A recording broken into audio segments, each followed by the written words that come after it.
Hey guys, welcome to Make Money Count. Today we're here, tariff free in the podcast zone. Maple syrup still costs the same as it did last week. Okay, honestly, we're going to talk about tariffs. We're going to talk about how tariffs are impacting the real estate market. We're going to talk about how they're impacting interest rates. We're going to talk about how you should prepare.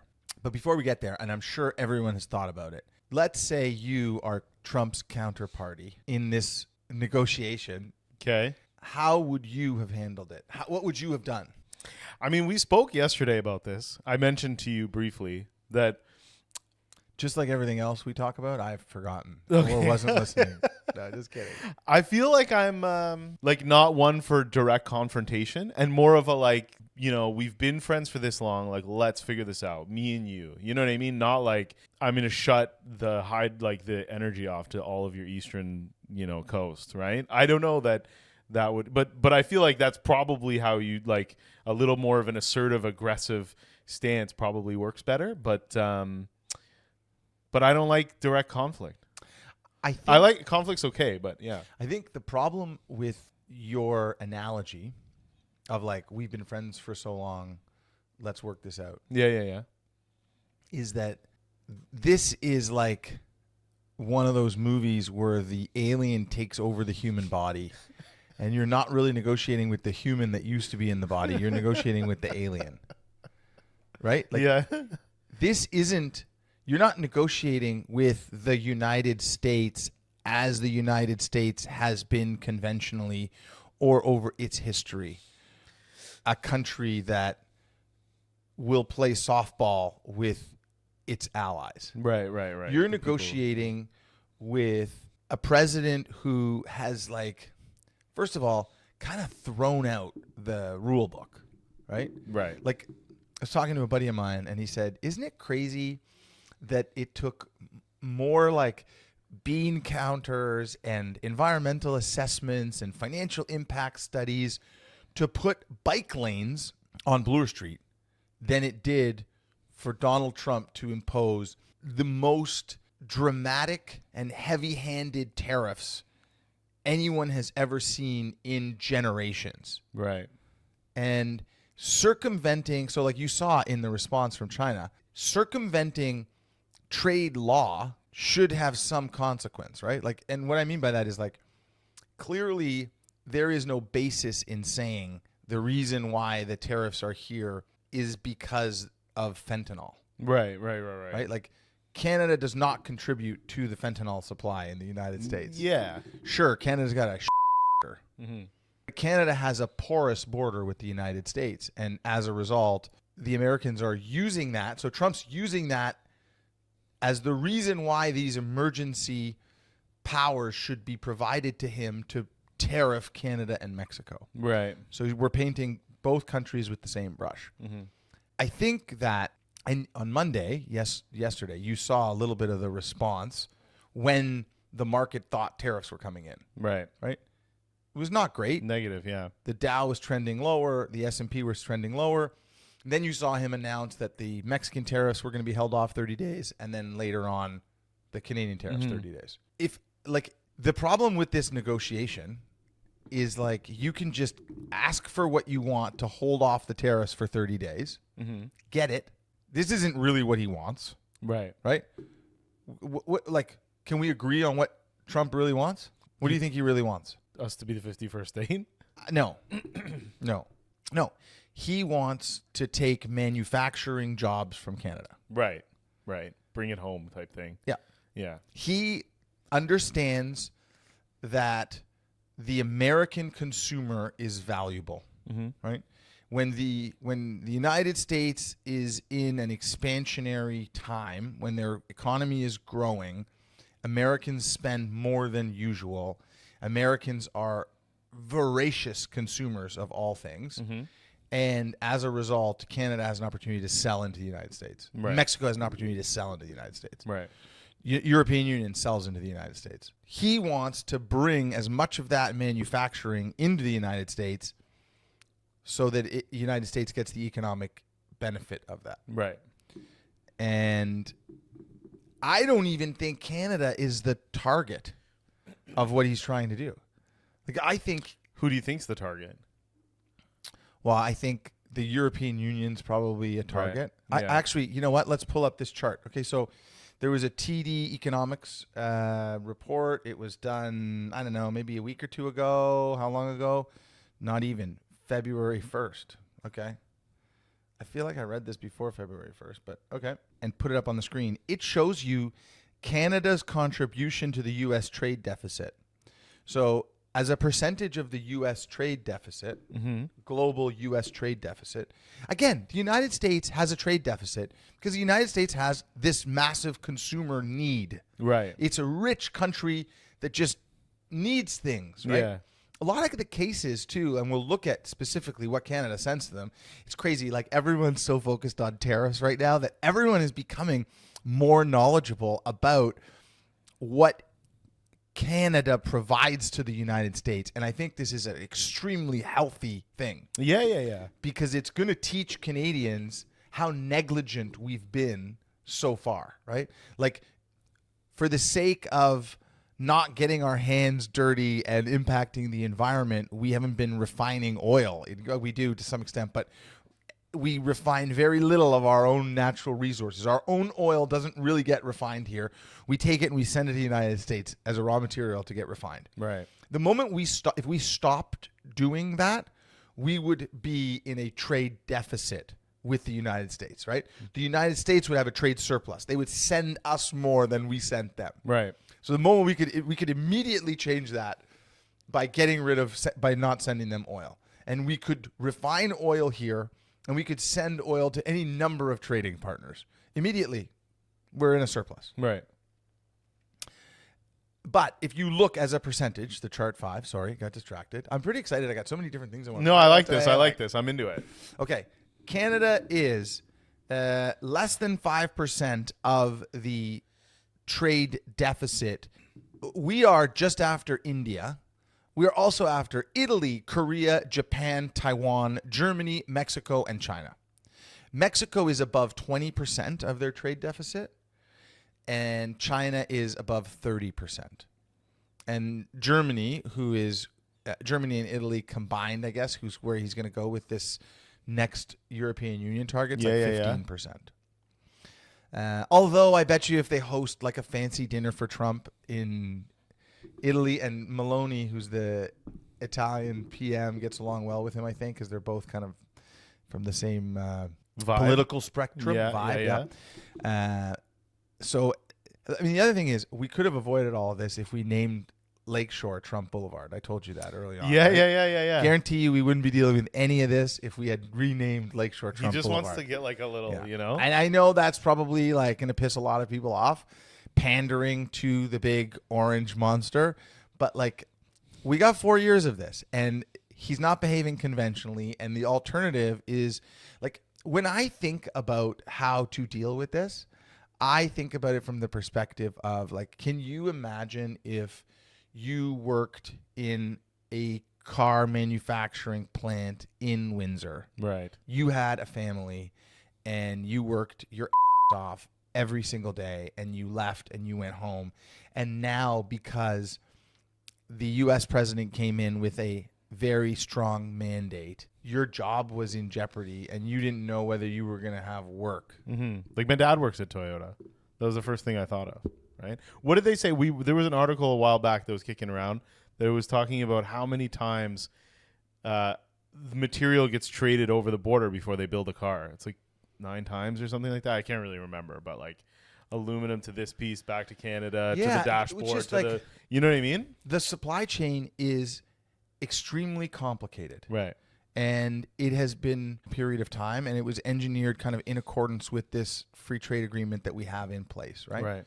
And auto manufacturers spent massive amounts of money to build plants in Mexico, the United States, and Canada with interdependencies and pricing and movement of parts from place to place. And that is like, once a tariff comes in, that's literally blown up. Yeah. And don't think for a second that that's not a concern of Trump's, right? Right. So this all kind of goes to the point of like, he is for sure playing rough. Yeah. He is for sure trying to get the best deal for the United States. Mm-hmm. At the end of the day, if we're negotiating with him, we've got to understand what he wants. He's obfuscating what he wants right now. He wants a fentanyl czar. It has nothing to do with the border. Yeah. It has everything to do with increasing and strengthening the American economy. So to go back what you asked me, what would you do? Like, what would your response be? How would you do that call? Okay, so That didn't go well the first time for sure. They had to do 2 calls. yeah, I mean, didn't go well. I think honestly, you're gonna be surprised at what I say. I think that Trudeau did a good job. he did a good job standing up for Canada. Yeah, yeah. I think that the expectation from Trump was not that Trudeau would respond right away and say, like, I'm going to put tariffs Right. on American stuff. He thought he would respond like I would. Yeah. Guys, come on. Yeah. I think that we have a bully in the schoolyard, and I think that he's doing a few things. I think that he is trying to instill fear in the trading partners he's going to go to next. I think that he's trying to send a message to the European Union. He's trying to send a message to China. I don't understand the Mexico balance as much. The other thing is like there's the long game on this doesn't make a lot of sense to me, because you're pushing out a lot of the low cost workforce that you need. Mm-hmm.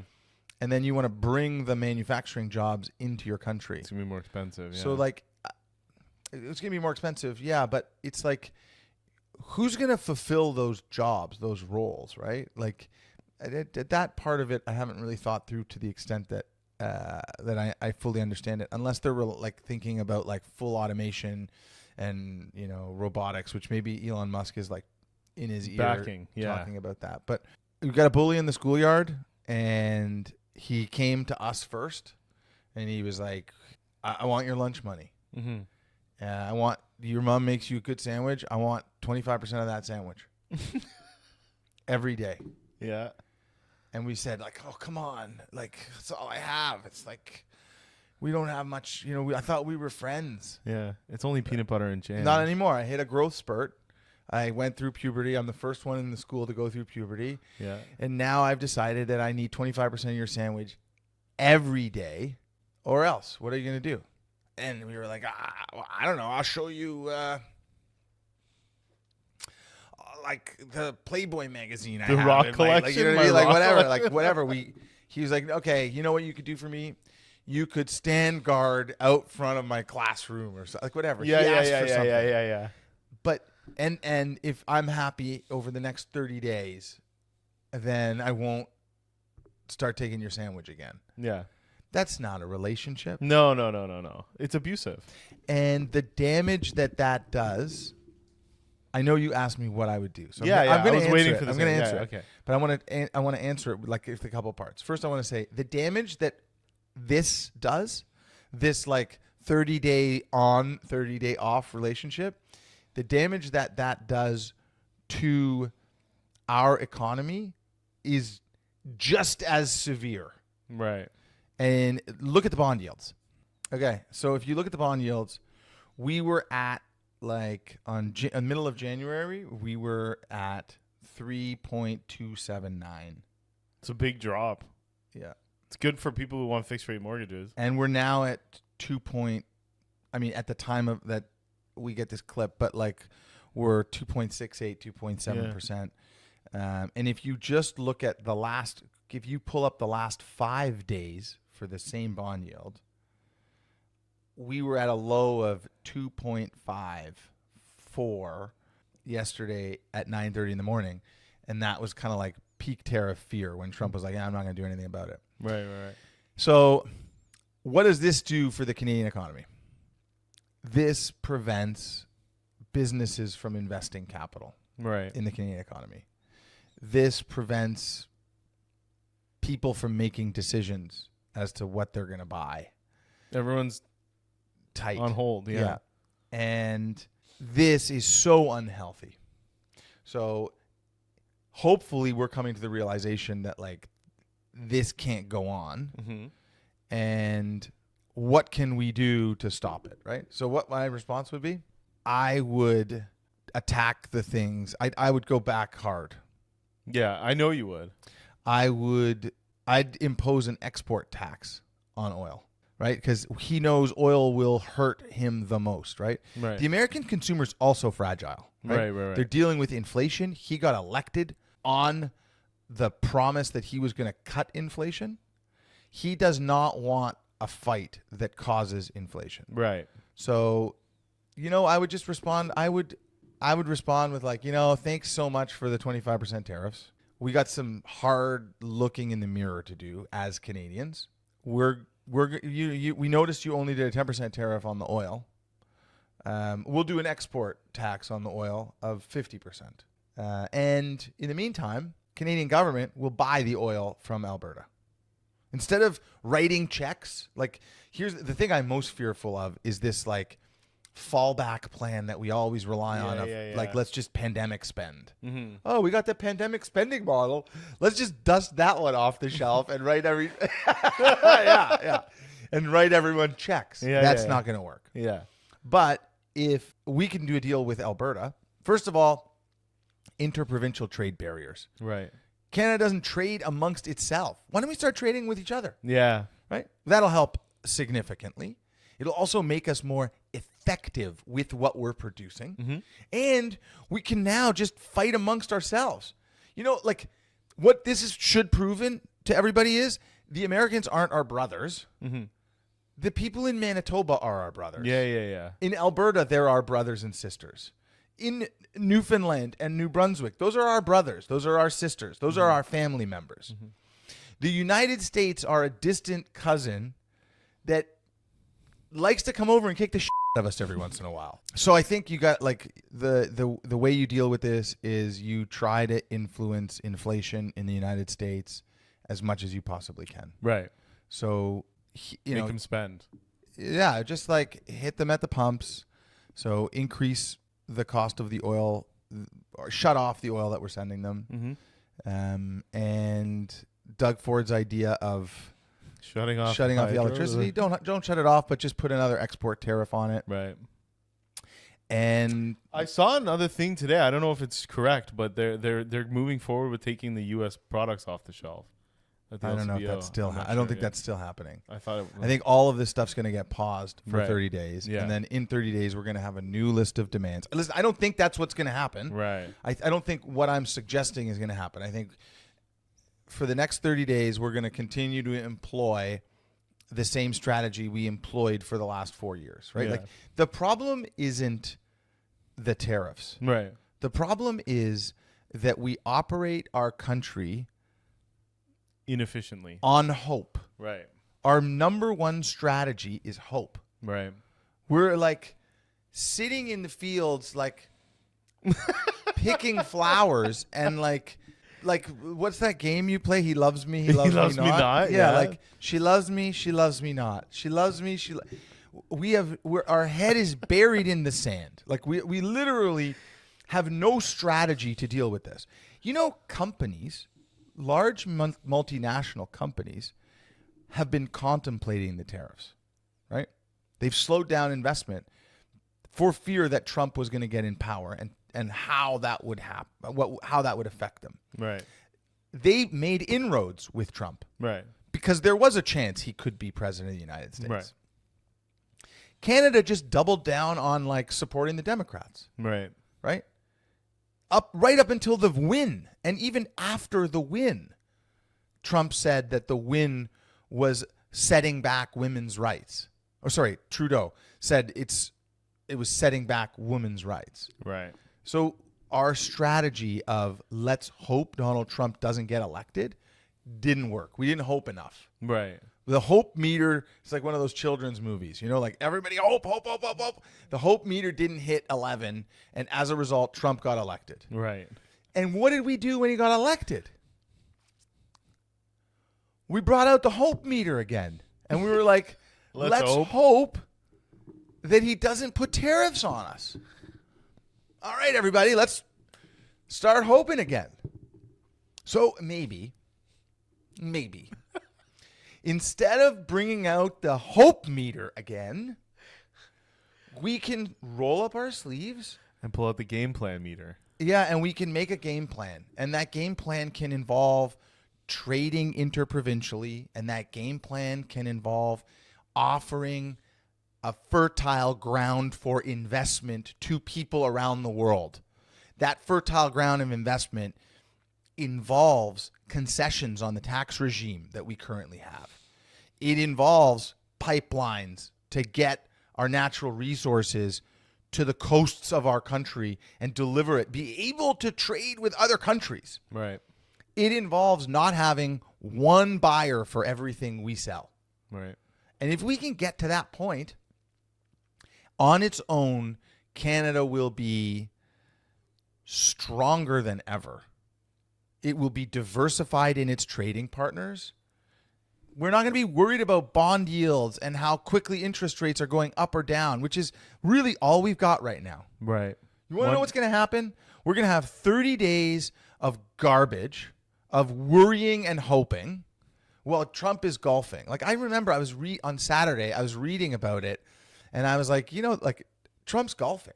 Mm-hmm. He spent the day golfing. He's not worried. Spent the day golfing on Saturday, spent the day golfing on Sunday. Canadians are running all over the place, worrying about these tariffs. The best thing we can do instead of worrying is focus on a game plan to make our country stronger. Right. We just got a wake-up call. Right. Let's use it to our advantage. And within a year or two, we can move quickly too, people, right? Canadians are resourceful. They are smart. We are everything we need to be in order to get ourselves out of this. Yeah. And no longer rely on the United States to the extent we rely on them right now. Right? What is that? Like the God give me the power to grant me the serenity. Yeah. To accept the things I cannot change. Yeah. The courage to change the things I can. Right. And the wisdom to know the difference. Right. So we can change certain parts of this. Yeah. Right? But there's certain things we're not going to be able to change. Like, we're not going to be able to change that there's a lunatic that is focused on taking everything he can from his friends. Right. Right? Like, we're not friends. I am so sorry to tell you this. The guy that's running the country has come in with a very strong mandate, and he's using that mandate to bully us. Right.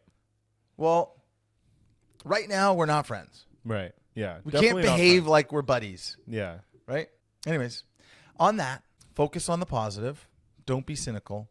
We need a government in power.